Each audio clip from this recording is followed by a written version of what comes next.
Tama na yan! Reto! Parang tinutukan mo na rin ang serbisyo mo. Makakalis ka na. Good! Baril ko. Tsapa ko. Jet! Jet! Yan, tignan nyo. Yan, sir. Ganyan kawalan nga yung partner ko. Palibasa, kapos sa pinag-aralan. Biro nyo, pinagpalit yung trabaho. Sinuli yung baril. Sinuli yung tsapa. Sir, pakipantay lang, ha? Alam niyo, Miss Aragon, siguro sa nangyari sa inyo, hindi niyo kami tatakbuhan. At siguro din, tatanggapin niyo security yung 2 tauhan ko. Can I have your word? Yes, Chief. Uy, ano ba? Ha? Perez! Brado! Sir, Ano ba yung pinaggagawa ninyo? sir, si Prado eh. Bastos eh. Ikaw itong papikit-pikit dyan eh. O, kita mo, kinikwento pa. Eh, testigo ko nga si Angel eh. Chief Olivar? Sino siya?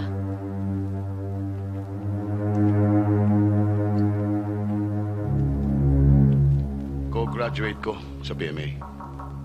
Hindi ito, siya. Ah, yan. Si Colonel Gajon.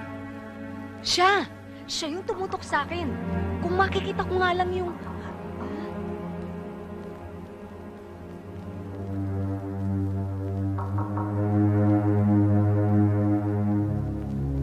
Jel, siguraduhin mo.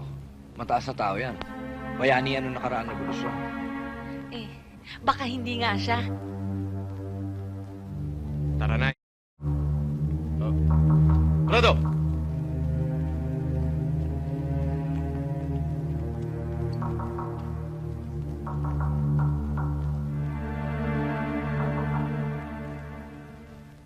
Sir! Bakit niyo binababoy ang opisina ko? Boys, bakit nga naman binababoy niyo ang opisina ng may opisina? Wala kayong modo ah. Sir, pwede ba tayo mag-usap sandali?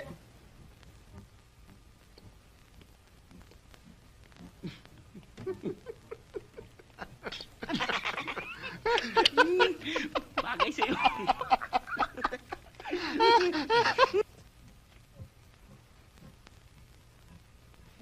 Wala akong kinuha dyan. Pasensya ka na sa kagaspangan ng mga ugali ng mga bata ko. Talagang ganyan lang kami. Huh. Pero ang katapatan namin, kapag nabili, kasama pati kaluluwa. Ano ba talagang gusto mo? Hindi ko gusto ang relasyon ninyo ni Colonel Gajon. Masyadong showbiz ang dating. Wala kang pakialam sa relasyon ko kay Gajon. Pero sa iniwan ni Uncle Sam, gusto kong makialam. 50-50 ang hatian ninyo ni Colonel Gajon. Ako at ang mga tao ko, mabibili mo ng 30. Kasama ang mga gamit at kung paano gamitin ito. Pero kahit saan ko tignan, wala akong tiwala sa pagmumukha mo.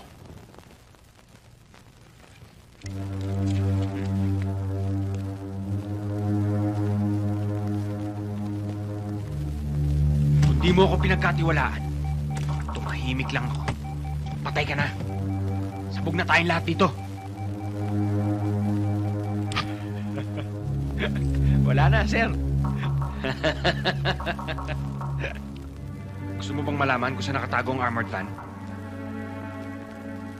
I'll be honest with you, boys. May connection ako dyan sa armored van. Ako na-assign para mag-deliver ng mga kargamento, pero na-hijack ako. Ngayon, ako ang iniipit ng mga dati kong kasamang opisyal. Sir, yung kasama niyong militar, si Colonel Gajon yon? Ayun. Kaya kayo bina-blackmail. Dahil nasa inyong kargamento, sir. Oh.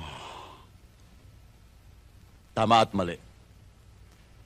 Tama ka dahil bina-blackmail nga ako. Mali ka dahil wala sa akin.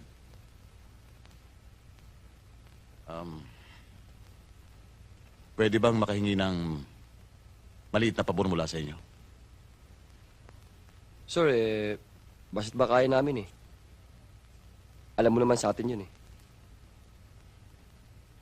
Kahit na hindi official ito. Hindi, sir. Baka mahirap yan eh. Sabi ko na nga ba't maasahan ko kayo eh. Salamat ha. Teka muna. Call? Call! Dator, ano bang pinoproblema mo at niradyohan mo pa ako? Nakatulog kasi ako, sir. Na yung 35% ibibigay nyo sa akin, magiging 20 na lang. Mauwi pa raw sa wala. Saan mo naman nabalitaan yan? Dito lang. Mahirap talaga. Kahit saan, may hudas.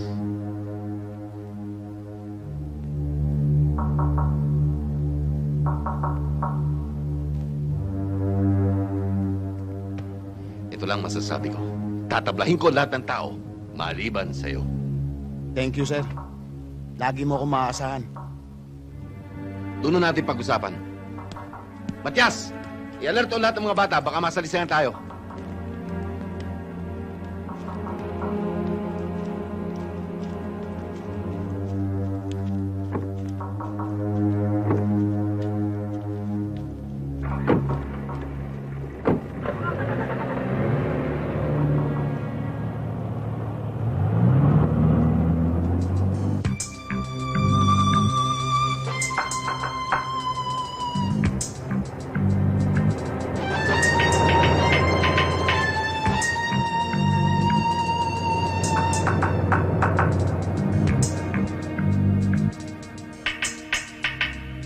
Ano sa palagay mo? Hindi ako mapalagay. Talagang hindi kayo mapapalagay. Isipin nyo na lang, abandonadong resort, tapos, sangkatutak na gwardya? Ano kaya binabantayan nila doon? Ano ba naman kayong dalawa, ha? Kanina pa ako salta rito. Akala ko ba kaya nyo ako sinama rito dahil gusto nyo ako makatulong? Gusto mo talaga makatulong? Anong pinaplano nyo? O kayo, doon kayo sa gate. Sige na. Kayong dalawa, sumama kayo. Sige.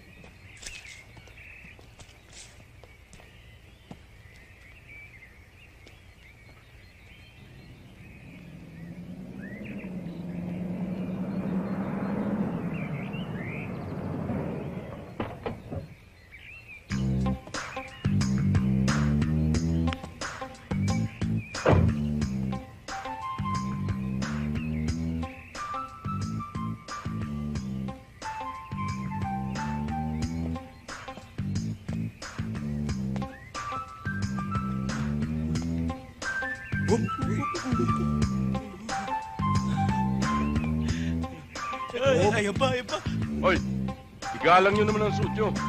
Parang ngayon lang kayo nakakita ng babae ah. Eh, mami. Sir, kotse ko kailangan ng tulak. Hindi ho ito. Ah, sorry, akala ko kasi... Sir, ba't ho ganito tong kotse ko? Ha? Pag tumatakbo. Ah. Oh, alis na! Kayo! Ano ba ginagawa nyo? May tools ka? Sa palagay ko, hindi na ako kailangan ng tools. Kayang-kaya niyo na yan. Ako bahala. Titignan ko. Oo, sige ho.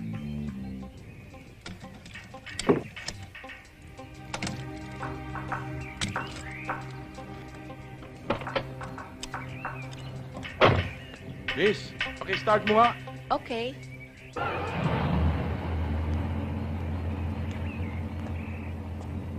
Wala namang diferensya.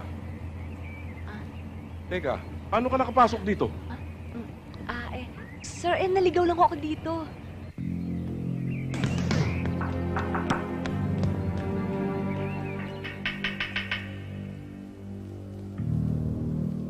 Walang tao. May tao. Wala nga eh. Asan? Ayun o. May tao. May tao.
positive pala ang tip ng aking informante. Kaya lang, sir, hindi namin natupad lahat ng gusto niyong pagawa sa amin. Kasi... Eh kasi sir, papalapit pa lang kami, pinaputo na kagad kami. Eh wala kami laban, heavy firepower sa kanila eh. Eskwala lang sa amin. Teka muna sir, ano ba talaga laman ng van? Hindi mahalaga yon.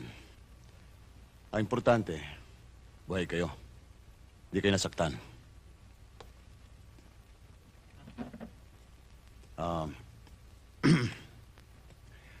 Huwag na sana makakalabas ito, ha? You and your big mouth. Oh, huwag ka raw maingay. Eh ikaw, Pahinga na kayo. Salamat, ha? Sige, sir. yes sir.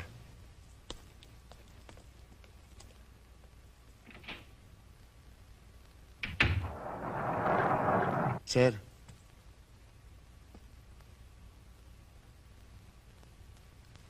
Dator, parang gusto ko yata maniwala na sa akin ka na. Sir, tamang presyo, kaya tamang trabaho. Pero alam nyo, sir, para tuluyan ng maselyuhan yung kontrata natin, may bonus ako para sa inyo, sir. Yung 2 tauhan ninyo, nagsisinungaling. Nagkainkwentro, sir. 4 ang patay, 8 sugatan sa mga tauhan ni Colonel Gadyon. Kaya, sir, kailangan kumilos tayo kagad. Dahil kung hindi, baka hindi na natin makita yung van natin.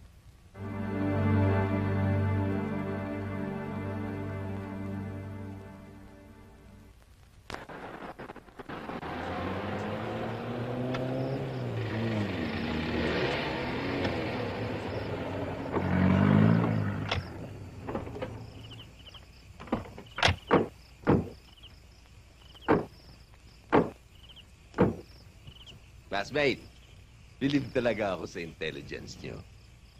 Natagpuan niyo kami. Classmate, masyado lang mabagal siguro ang operatives mo. Kaya nasundan kita. Alam mo, sa academy pa lang, humanga na ako sa takbo ng utak mo. Iba talaga. Tama na yung kadramahan mo. Nasaan ang pinagpondohan ng... Yung van?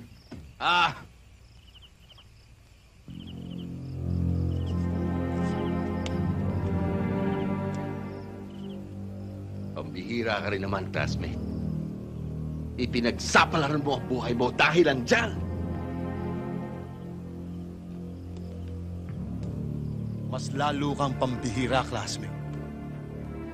Dahil sinira mong pagkakaibigan natin. Nang dahil lang dyan. Siguro naman. Alam mo at natitiyak mong mas nakararami kami sa inyo. Classmate, wala sa drama yan. Anong malay mo? Baka sa mga oras na ito, ay mas lamang na ako sa'yo.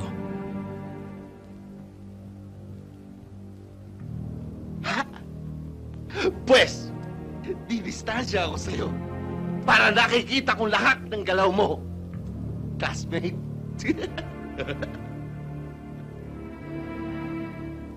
Classmate, isang bala lang namamagitan sa atin.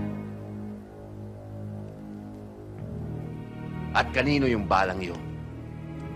Para sa'yo o para sa akin? Huwag mo nang sagutin.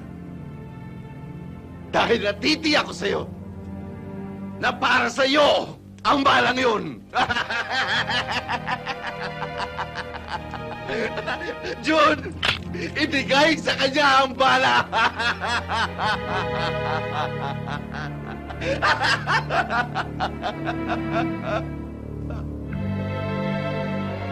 June!